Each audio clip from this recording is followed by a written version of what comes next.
Kebayang nggak sih, remaja penyandang autism dan juga disleksia harus menghabiskan masa hidupnya dengan vonis hukuman 15 tahun penjara. Penyandang autism itu di lingkungan yang notabene baik saja terkadang mendapatkan bullying ya, apalagi di dalam lingkungan penjara seperti itu. Tapi vonis ini bukan tanpa alasan. Vonis ini berdasarkan Jacob telah dituduh membunuh adiknya Joshua yang pada saat itu usia 14 bulan. Cerita ini menjadi menarik karena banyak kejanggalan-kejanggalan di kasus ini. Apakah Jacob itu memang benar-benar bersalah atau bagaimana ya? Sebelum hakim memvonis 15 tahun penjara, inilah yang Jacob katakan. Saya mencintai saudara saya masih mencintainya sampai hari ini. Dia adalah adik saya sekaligus sahabat saya. Membunuhnya sama saja dengan membunuh sebagian diriku. Dia satu-satunya adik saya yang saya miliki. Dan harapan saya bisa menyelamatkannya tepat waktu. Kisah ini terjadi di bulan Maret 2015. Pada saat itu Jacob masih usia 17 tahun. Jacob walaupun penyandang autism dan juga dia disleksia, tapi dia tetap berkarir. Dia sekolah, dia juga bekerja. Sepulang sekolah atau bekerja, dia selalu merawat adiknya. Foto ini membuktikan kalau Jacob itu sangat dekat sekali ya sama adiknya. Itu juga berdasarkan statement dari ibunya Jacob yang bernama Julie dan ayahnya Jacob bernama Mike. Mereka berkata kalau Jacob ini pulang sekolah dan bekerja, dialah yang merawat Joshua.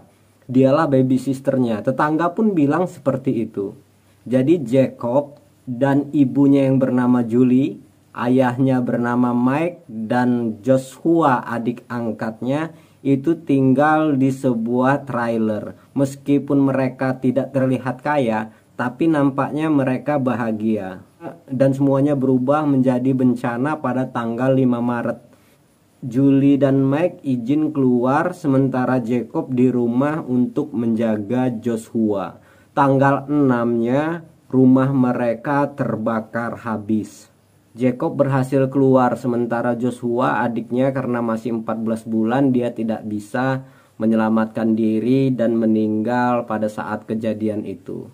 Kemudian pemadam kebakaran dan polisi juga datang untuk mengkondusifkan suasana. Pada jam 3 sorenya Jacob, Julie dan Mike ke kantor polisi untuk dimintai keterangan.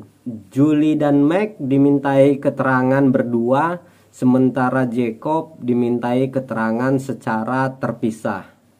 Julie dan Mike diinterogasi polisi atau di BAP selama sejam, sedangkan Jacob diinterogasi polisi selama 5 jam. Setelah selesai di BAP, Julie dan Mike ini menunggu Jacob yang diinterogasi selama 5 jam. Mereka sempat ingin masuk tapi polisi berkata kalau Jacob ini sudah 17 tahun. Dia bisa diinterogasi tanpa pendampingan ya seperti. Yang mencengangkan ketika keluar, polisi ini berkata kalau Jacob mengaku dia telah membakar rumah untuk membunuh adiknya. Julie dan Mike sama sekali tidak percaya atas keterangan tersebut.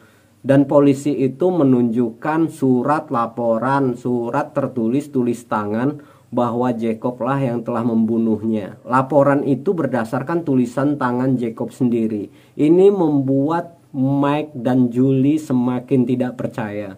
Karena apa? Karena Jacob ini disleksia.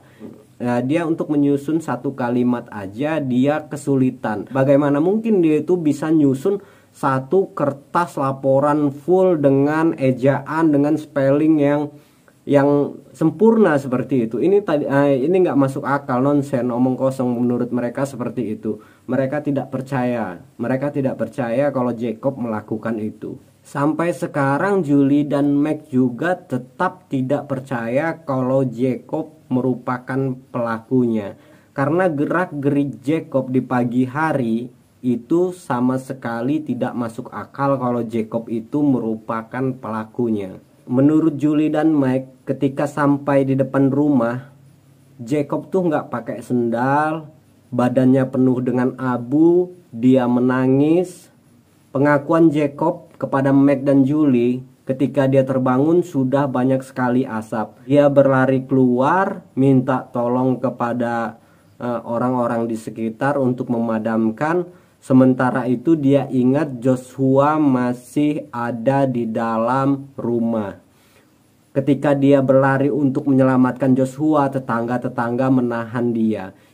Itulah fakta yang terjadi di pagi hari tersebut. Yang mereka lihat adalah seorang abang yang benar-benar sayang kepada adiknya.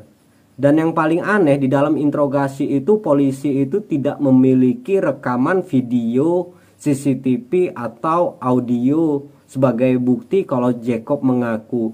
Yang bukti sebagai Jacob mengaku itu adalah catatan laporan seperti itu ya. Catatan laporan tadi yang jadi nggak ada rekaman CCTV-nya, nggak ada rekaman audionya seperti itu kan. Untuk Julie dan Meg ini sebuah tanda tanya besar ya. Kita ketahui anak autism itu kendalanya di komunikasi. Apabila komunikasinya tidak akan benar jika kita mengintervensi dia tidak akan berbicara fakta ketika kita mengintervensi dia. Kita ketahui BAP penuh dengan intervensi, pertanyaan-pertanyaan, tudingan-tudingan, itulah yang namanya BAP ya.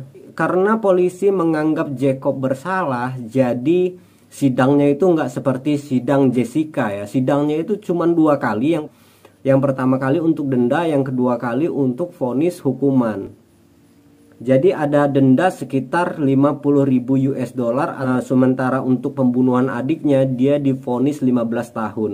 Jadi dia ketika membayar 740 juta tetap aja dia harus dipenjara karena persoalan pembunuhan adiknya yang bernama Joshua 14 bulan tadi ya. Jadi Jacob ini bener-bener nggak ada jalan untuk bebas, dia terkurung gitu loh. Jadi kasus tahun 2015 ini sangat menjadi tanda tanya buat kita. Apakah benar Jacob pelakunya, apakah bukan, bagaimana menurut Anda? Silahkan komentar di bawah. Oke, sekian true story atau kisah nyata yang saya bagikan Bunda. Silahkan komentar di bawah bagaimana pendapat ayah Bunda. Terima kasih.